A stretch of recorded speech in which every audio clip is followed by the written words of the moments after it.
Hi and Assalamualaikum. My name is SHAHIRA binti RAMLI and I would like to present about the gravitational wave. What is gravitational wave? Gravitational wave, also recognized as gravity wave, are disturbance in the fabric of space-time. A gravitational wave are invisible.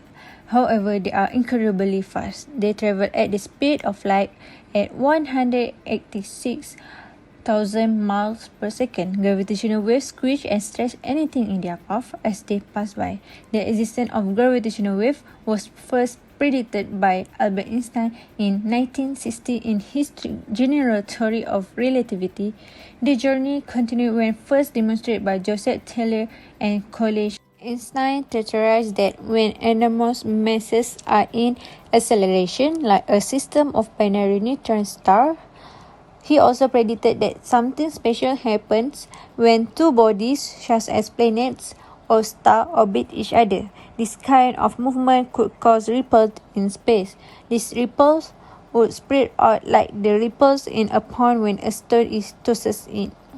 Besides that, what causes gravitational wave? The most powerful gravitational waves are created when objects move at very high speed. Some examples of events that could cause a gravitational wave are first when a star explodes asymmetrically, called as supernova. Second, when two big stars orbit each other, and also causes by when two black holes orbit each other and merge. But this type of object that create gravitational wave are far away, and sometimes these events are only cause small, weak gravitational wave. The waves are then very weak by the time they reach Earth. This makes gravitational wave hard to detect. Next, how does we know that gravitational wave exists?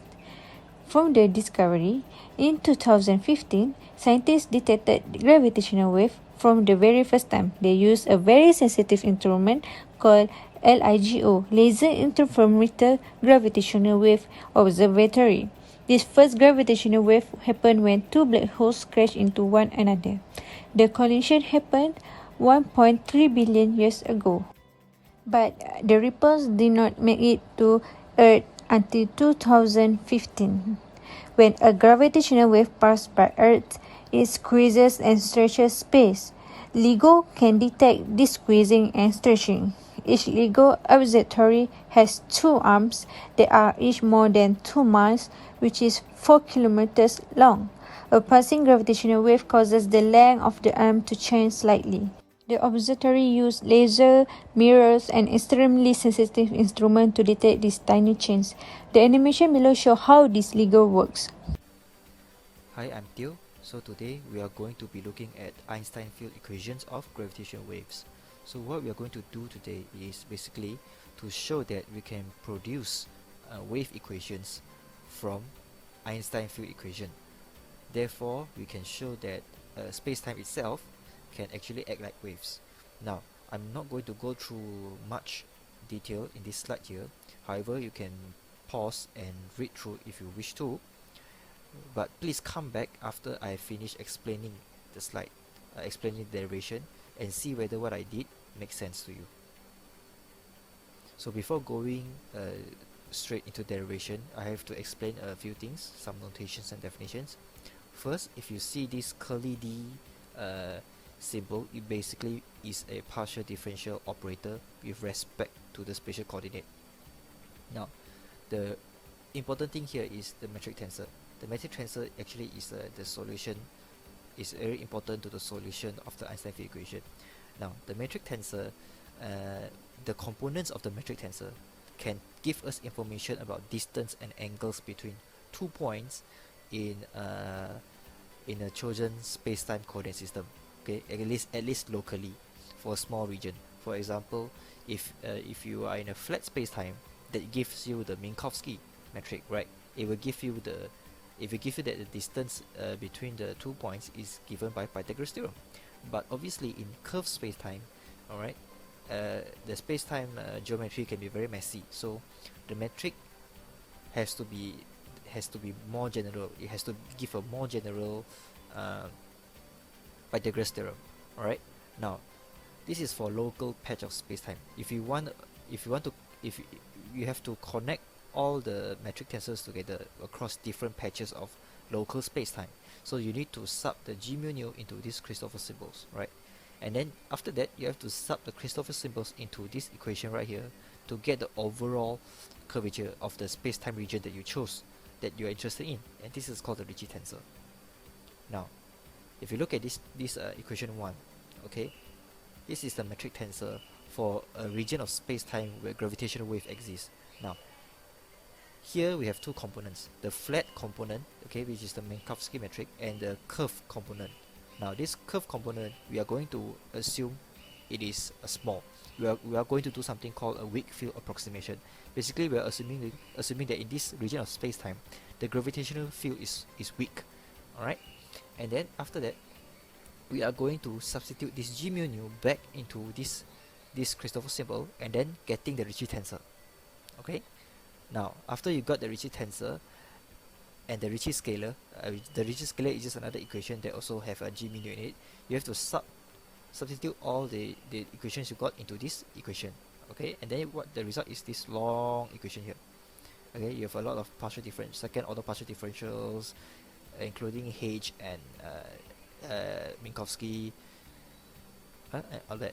Now, this white box here, if you notice, is actually an operator which is called the D'Alembert operator. This operator is commonly seen in wave equations. So this tells us something about the Einstein field equation already. Now, just now, the long equation, okay, has some problem which is called the gauge symmetry problem. This problem does not make the wave-like solution very obvious to us. So if you see, it's very messy, right? The wave solution is not very obvious, but once you define this quantity to fix the gauge and then put this condition, you can simplify the equation into this short simplified linearized inhomogeneous wave equation.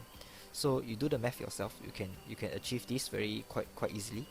And usually the wave equation on the right hand side is 0, but this time it's not, and it involves the energy momentum tensor. What does this tell us? This tells us that the energy content within the space-time region acts as a source for the space-time curvature. Okay, and the space-time curvature in this case is a wave. So this tells us that sometimes you have a matter that can produce gravitation waves. This is what I was trying to show. So now you can go back to the first slide and then see what I did make sense. Thank you very much. Detection of gravitational waves. A gravitational wave detector needs a set of test masses, instrumentation sufficient to see tiny motions, isolation from other causes of motions. The challenge. The best astrophysical estimates predict fractional separation changes of only 1 part in 10 to the power inverse 21 or less. This slide includes a set of free-falling test masses. How a gravitational wave affects a set of test masses. Transverse. No effect along direction of propagation. Quadrupolar. Opposite effects along x and y directions. A strain. Larger effect on longer separations, and the equation is H equal to 2 delta L by L. Resonant detector. A massive, usually aluminum cylinder vibrating in its gravest longitudinal mood. Its two ends are like two test masses connected by a spring. Cooled by liquid helium or dilution refrigerator, RMS sensitivity below 10 to the power inverse 18, now around 10 to the power inverse 19. An alternative detection strategy using interferometry. Tidal character of wave argues for test masses as far apart as practicable. Free masses in the form of pendulums kilometers apart. What is interferometer? Interferometers are investigative tools used in many fields of science and engineering. They are called interferometers because they work by merging two or more sources of light to create an interference pattern which can be measured and analyzed. The interference patterns generated by interferometers contain information about the object or phenomenon being studied. LIGO Hanford Observatory. Detection of gravitational waves has been carried out successfully by LIGO. LIGO stands for Laser Interferometer Gravitational Wave Observatory. It is the world's largest gravitational wave observatory and a cutting-edge physics experiment. How LIGO works. Gravitational waves cause space itself to stretch in one direction and simultaneously compress in a perpendicular direction.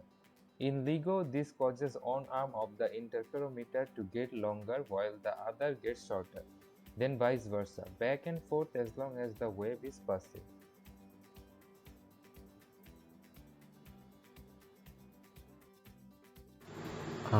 Assalamualaikum and hello. My name is MOHAMAD YASIN. So now I'm going to present about what is the likely sources of gravitational waves. So in relativity, there are three things that was believed to be the source of gravitational waves. So there are three things, which is the first one is supernova, the second one is the black holes, and the third one is cosmology. So the next slide we will look on how these three things relate to the existence of the gravitational waves. So for the first part, we will look what is the relation between the supernova and also the gravitational waves. So before we discuss more how supernova can cause gravitational waves, we will look into supernova first. So what is actually supernova? Supernova is the explosion of star, and it is believed to be the largest explosion that takes place in space.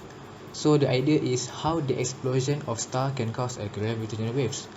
However, before that, we will look where the supernova happen or occur and what cause supernova. Usually, supernova are often seen in other galaxies, and it is really difficult to see in our own galaxy, which is Milky Way. So now we will discuss about the cause of supernova. So supernova happens when there is a change in the core or center of the star. There are two ways that possibly can occur, with both resulting in a supernova.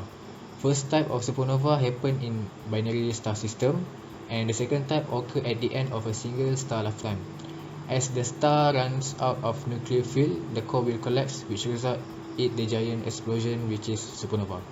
Theoretically, if the collapse of the star in a supernova is spherically symmetrical, then there will be no gravitational radiation. However, usually supernova explosions are asymmetric that cause gravitational waves. So for the second part, we will look what is the relation between the gravitational waves and also black holes. So black hole is actually an object that are so dense and compact that even light cannot escape their gravitational field. Each one of black hole do have their own what we call it as gravitational singularity, where it is a compact center that is constantly collapsing towards zero volume. Here we have compact binary spiral gravitational waves. This is produced by orbiting pairs of massive and dense objects like black holes and neutron stars. The idea is gravitational waves can be caused by two black holes in orbit about each other. An orbiting pair will always emit gravitational radiation, eventually culminating in a huge burst as they fuse into single black hole.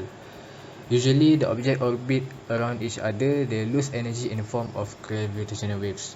By losing energy, they come closer together and cause the gravitational waves to intensify.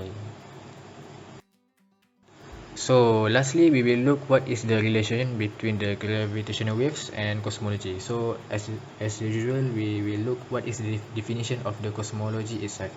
So cosmology is what we call it, actually a branch of astronomy that studies the evolution of the universe, started from Big Bang and into the future. Gravitational waves of a wide spectrum of frequencies are expected from the quantum fluctuation in the matrix of space-time that occurred during the Big Bang. So actually in quantum physics, a quantum fluctuation is the temporary random change in the amount of energy in a point in space, as prescribed by Werner-Heisenberg uncertainty principle. The observation of gravitational waves should throw light on a central problem of modern cosmology: the origin of the density fluctuation that eventually led to a lump universe rather than a perfectly uniform one. So finally, we reiterate that although inflation is guaranteed to produce gravitational wave, there are other early universe processes that are that thing. That's all. For the conclusion, we can conclude that the gravitational waves are ripples in the structure of space-time, similar to a ship traveling across the surface of a calm sea leave a wake behind it. Because gravitational waves are extremely weak as observed from our earthly vantage point, the technology to detect it has become only available in recent years. The LIGO achievement in discovering the first gravitational wave is so groundbreaking. It could be more because very soon the Japanese KARGA and European LISA will join the duo of LIGO and Virgo in detection of gravitational wave from the deep space. All of the gravitational wave events detected so far click perfectly with Einstein's prediction and computer simulation derived from his calculation. Einstein would probably have regretted questioning his own work in predicting the existence of gravitational wave and be amazed with the human capability and intellect that have indeed achieved and built the technology he deemed impossible. Yet, he would have been satisfied that the detection of gravitational wave is also a confirmation of his theory of relativity.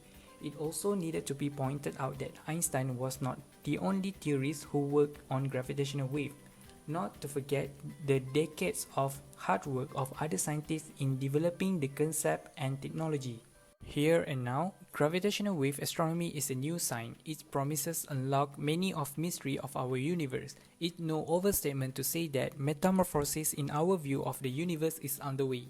In the future, it might be even possible to detect gravitational wave from the Big Bang itself, to answer the origin of the supermassive black hole, or even to hear the sounds of creation ringing out across a billion of years. That's all from our group. Thank you for watching.